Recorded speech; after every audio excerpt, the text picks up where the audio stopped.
SRF Audio. Es ging nicht lange, da kamen schon die ersten Videos aus Ceuta. Gemeint sind nicht die Augenzeugenvideos, die zeigen, wie Zehntausende, meist junge Männer, um den Grenzzaun in die spanische Exklave schwimmen, sondern Videos wie dieses hier. Nach 3 Tagen die Situation ist noch nicht geregelt. Immerhin ist das Militär vor Ort. Darum, jeder zivile Ungehorsam, den wir machen, bringt auch Linke wie Sanchez dazu, endlich etwas zu unternehmen. Ein Mitglied der rechtsextremen jungen Tat spricht da, direkt am Ort des Geschehens in Ceuta. Und er ist nicht der Einzige, der die Chance witterte, aus der Krise in der spanischen Exklave politisches Kapital zu schlagen.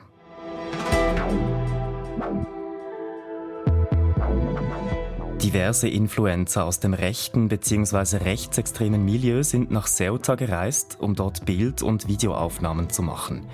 Denn sie wollen ihre Version der Geschichte erzählen. Diese Invasion und diese Bilder eines Sturms, einer Welle, einer Flut, die ja auch in der Rhetorik dann sehr dehumanisierend wirkt. Es geht um eine Art Angriff, der nach Europa stattfindet. Die Bilder haben wohl leider geholfen.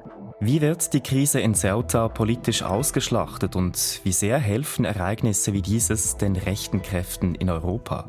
Das fragen wir heute bei News Plus. Schön seid ihr dabei. Ich bin Dominik Rolli.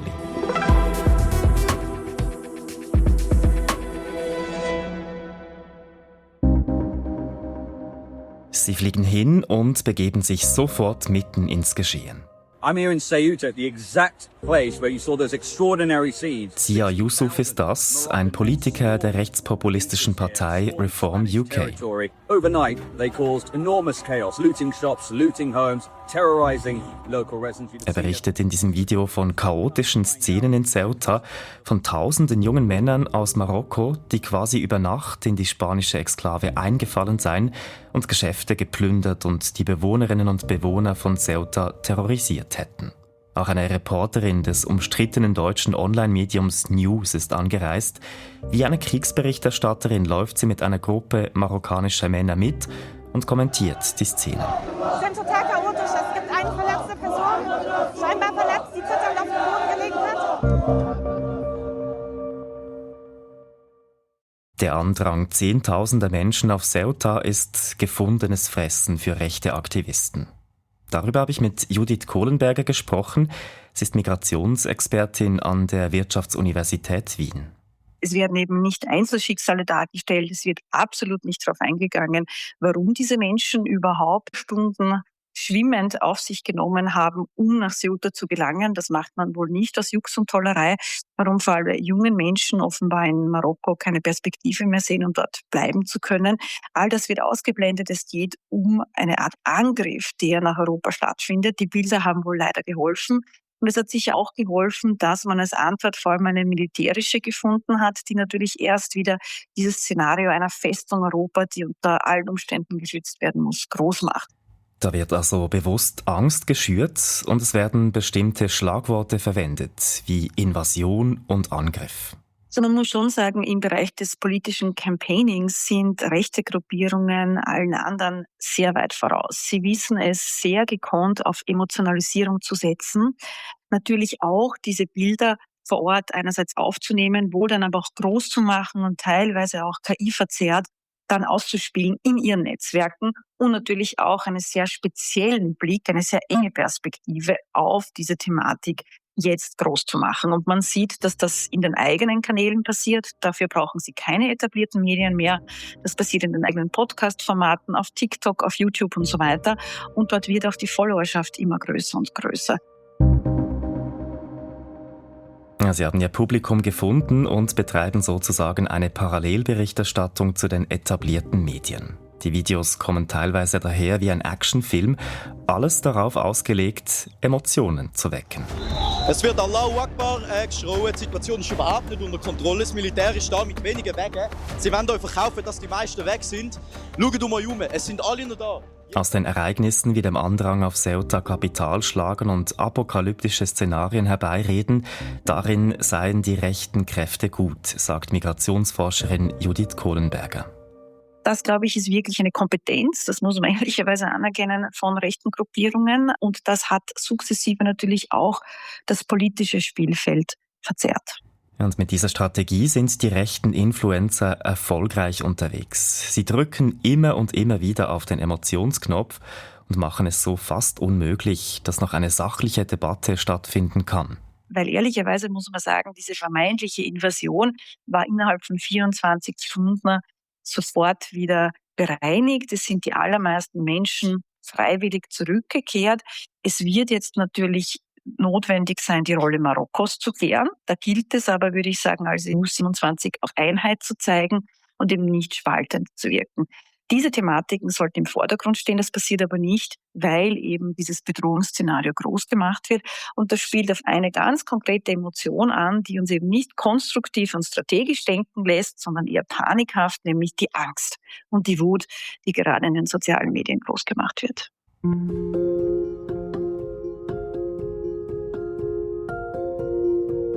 Es sind nicht nur die Influencer in den sozialen Medien, die jetzt besonders laut ihre Version der Geschichte in die Welt tragen.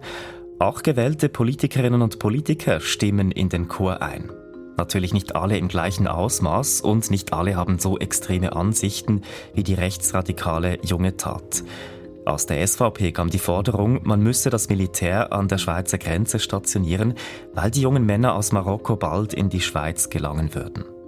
An dieser Aussage zeigt sich, die Geschichte von der Invasion nach Europa hat sich schnell verbreitet. Dabei hat es Judith Kohlenberger gesagt, die meisten der jungen Männer sind bereits zurück in Marokko und de facto haben sie auch nie wirklich einen Fuß in den Schengen-Raum gesetzt.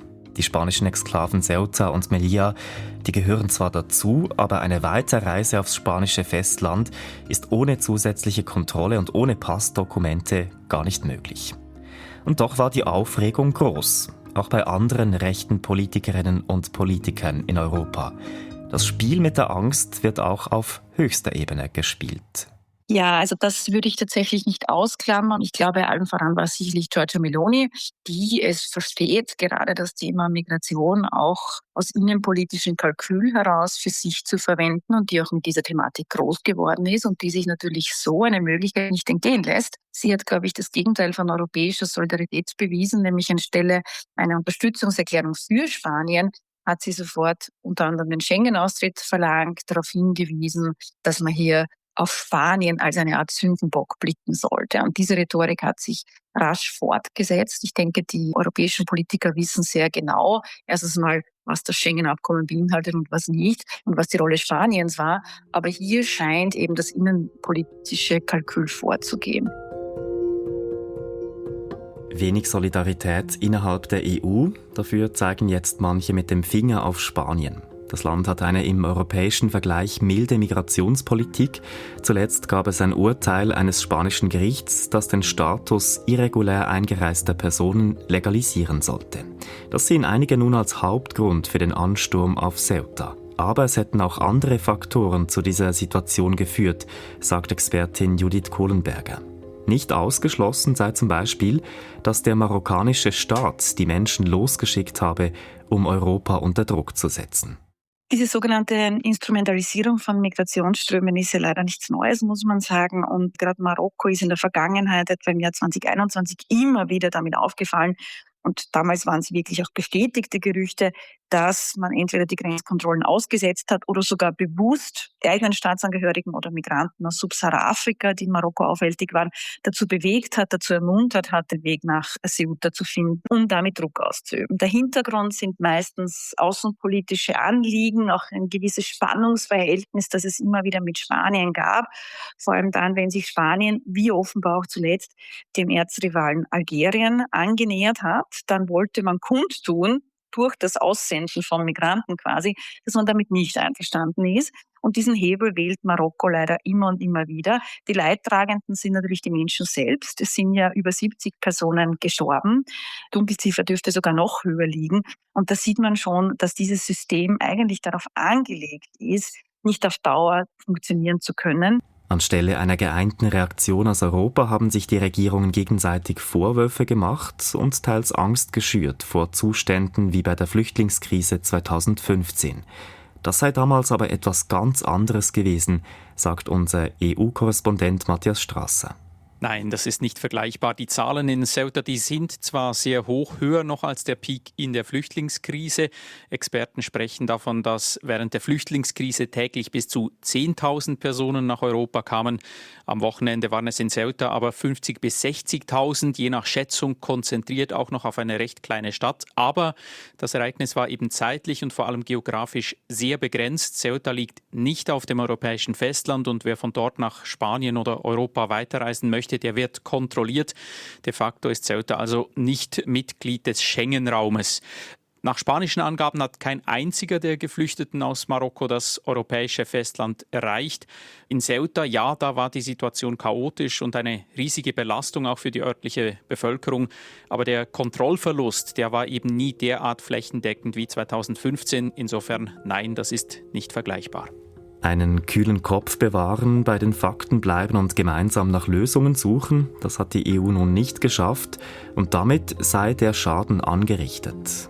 Also es spielt zuallererst, das muss man zunächst sagen, jenen in die Hände, die Migration eben als Druckmittel gegen Europa einsetzen wollen. Die sehen nämlich, dass diese Strategie erstens funktioniert und dass sich Europa, zumindest im Fall Spanien jetzt, rasch auseinandertreiben lässt. Und dann dient es in Europa jenen Kräften, die eben kein Interesse haben an einem geeinten Europa, an einem Europa mit offenen Binnengrenzen. Sie haben die Ereignisse vom Wochenende geschickt und sehr rasch für sich genutzt. Welche Folgen hat das Ganze? Der Schaden, der ist politisch. Die EU-Mitgliedstaaten, die haben sich in der Krise sofort auseinanderdividieren lassen. Ceuta war da wie der Stich in ein Wespennest. Anstatt Spanien in der akuten Phase des Ansturms zu unterstützen, hat Europa den spanischen Ministerpräsidenten Sánchez zumindest kommunikativ im Regen stehen lassen.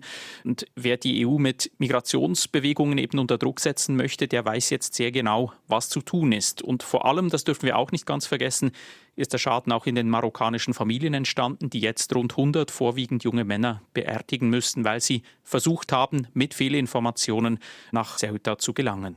Sagt SRF Brüssel-Korrespondent Matthias Strasser.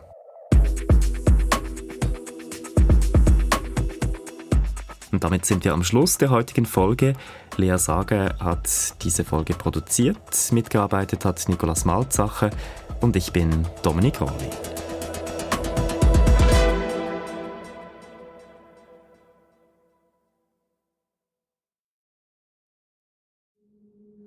Das war ein Podcast von SRF. Produziert im Auftrag der SRG.